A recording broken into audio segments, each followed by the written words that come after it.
Hey guys, my name is Muska and welcome to Overwatch Central. So today I've got a bit of a special video for you. It's a bit of fun, I guess you could say. You're gonna see what I mean later on in the video. I've had a lot of fun with this in Photoshop and so on, but basically it's a bunch of map ideas that I want to present to you, but I want to present them in a way that sort of visualizes the concept of them, or well, at least the location, just so you guys can get a feel of what you sort of think of the theme and just, well, the feel of the map. I have a bunch of maps that are backed up by quite a lot of evidence, two that are very well backed up, so I'm gonna start with those two, and then for the last bit we're gonna do a little bit of a wildcard segment. But to get to the point, Jeff Kaplan essentially recently said that there would be at least 3 standard maps, meaning that they would work in quick play and competitive, added to the game this year. Now this is a bit of a speculation video, but there is a lot of good evidence backing some of these ideas up. I've been talking to various people here and there that know Overwatch lore very well as well, to get a better idea of what's likely and not. So this is sort of our predictions, I guess you could say, but mainly a list of potential locations. Anyway, without further ado, let's get started. So right for the start of this video, I do want to mention that the only hero that we really know might be coming, I guess you could say, is Doomfist. Now, Doomfist wouldn't actually bring a new map due to the connection with Numbani there, and Orisa being the defender of Numbani, whilst Doomfist is sort of, you know, the villain of the city. So really we don't have anything to go on in terms of future releases for heroes or stuff we know that is coming, making these predictions even harder to nail down. Anyway, our first proper pick is Junkertown.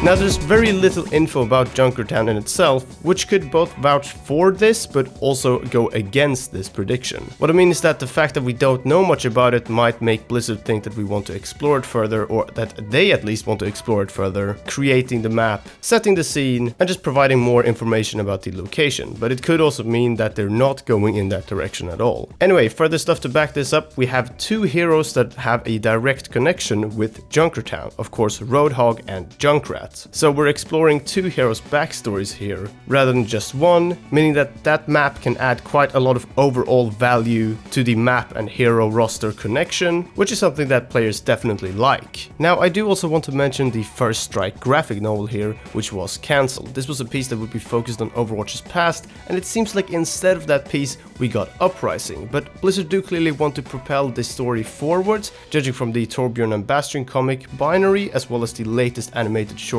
Infiltration that was showed at BlizzCon. Things are happening in the current day and the Overwatch universe is moving forwards. We've seen a lot of the different heroes being recalled by Winston and trying to reform Overwatch. However, we've seen very little about Roadhog and Junkrat and where they will come into play in the more current Overwatch universe. So looking to strengthen their backstory, or at least bring them back into the picture properly, seems fairly likely. Junkertown would allow for a new direction entirely as well. It's a location we've heard of before and know exists in the Overwatch universe.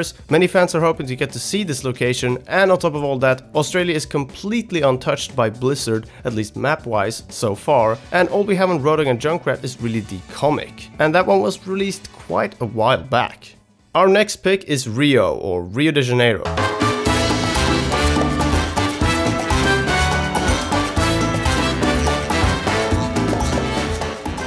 We've been waiting for Lucio's backstory being expanded for a while now, and we've heard mentions of Rio here and there, and we even saw it briefly in the Symmetra comic actually, so it's definitely there, just in the background a bit. Summer Games was set in Rio as well actually, and this might be a bit too far-fetched, but reusing some of the assets from that event could be a thing that Blizzard do decide to do. If you don't remember exactly, Lucio Ball had a very large and impressive backdrop of Rio de Janeiro, and I could definitely see that same backdrop be used in a map. It's a setting that I liked at least quite a lot, even though Lucio Ball in itself wasn't everyone's cup of tea. I'm fairly sure that I've heard the mention of wanting to explore the favela in Rio de Janeiro and see what you could do with that map-wise. I've always been thinking that gameplay-wise that might be a bit too similar to Dorado, but who knows. Either way, there's a lot that can be done there, and on top of all that we got the same things that Junkertown has, previously known location, story expansion on a character, in this case Lucio, missing, location and continent still has no maps at all, there's not a single South American map at all in the game actually, and both Australia and South America, and even Brazil in particular, actually have a huge Overwatch audience, meaning that these maps would be appreciated by a lot of fans. I see this as fairly likely. Some people have seen Numbani as Lucio's home, as he just likes the city quite a lot, and there are posters here and there of him advertising his concert, but really I'd like to see the proper home of Lucio. So now lastly we have reached the wildcard pick or category or whatever you want to call it really, and this is something that I just really wanted to include due to Blizzard recently adding Oasis, a map that came out of absolutely nowhere really and that nobody could have really predicted. The reason behind the making of Oasis was the fact that the architecture had not been explored by the team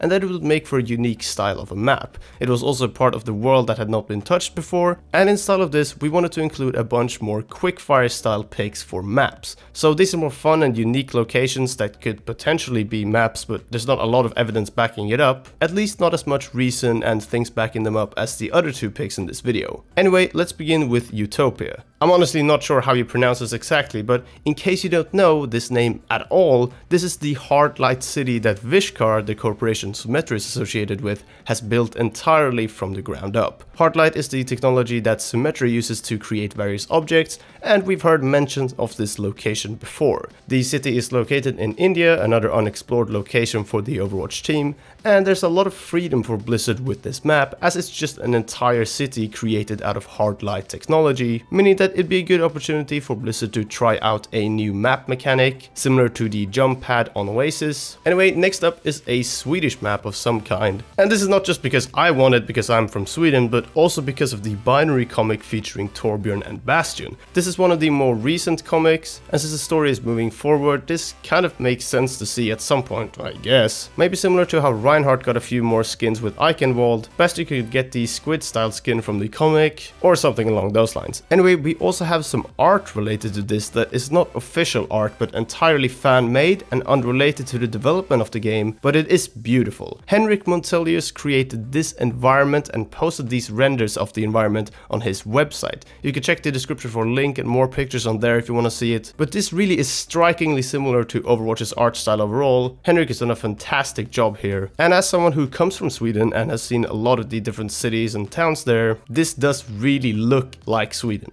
So come on Blizzard, just hire this guy already, Jesus. Anyway, out of Europe, the Overwatch universe has only really not been explored in Northern Europe, so we don't really have a map in any of the Scandinavian countries. We have Eichenwald, which is pretty Central European, we have Watchpoint Gibraltar, which is very south or southwest, Ilios, which is more eastern, King's Row in the west, but nothing up north. A Swedish village or small town of some sort with a good mix of outdoor and indoor areas similar to the ones in the binary comic would be awesome, at least I think so. So yeah, some sort of Swedish map.